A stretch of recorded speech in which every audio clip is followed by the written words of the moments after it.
Ang plano pala naming Daranac Falls dito kami napadpad sa Hidden Paradise sa Infanta, Quezon.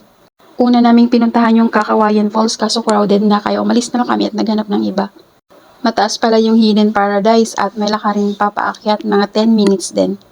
Kaya namang umakyat yung motor tsaka yung maliliit na sasakyan pero pag malaking sasakyan mo sa baba ka lang magpark. Struggle lang yung paakyat pag marami kang bitbitin. Pero normal lang naman talaga na maglakad pag falls yung pupuntahan mo. Nandito na kami sa entrance at ang entrance fee ay 50 pesos tapos yung mga bata ay nilibre na nila. Ang nakakalungkot lang kasi puno na din so wala na kaming cottage na nakuha at naghanap na lang kami ng lugar na pwedeng pagpwestuhan. O ayan, diba, nagpicnic na kami tapos malapit na kami dyan sa may unahan ng falls. Tapos ang maganda pa dito ay hindi mainit.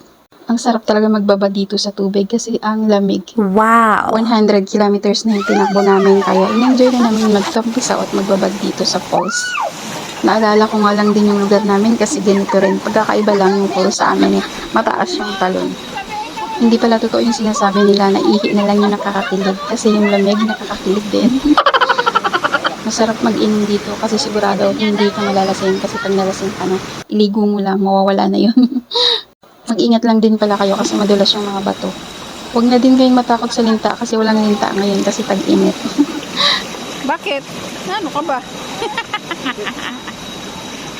Ayan na si Teo, nakahanap na ng pwesto, kinabitan na ng duyan.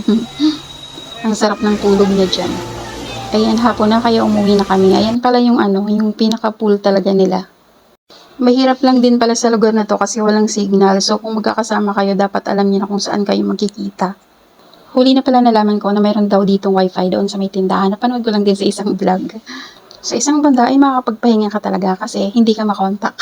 Pag galing mo pala sa baba, yung lugar nila ipaakyat. Pero pagdating mo naman sa entrance nila, yung pool naman, yung falls, pababa ka naman. Yan lang for today's video. Hindi na masaya kasi uwian na.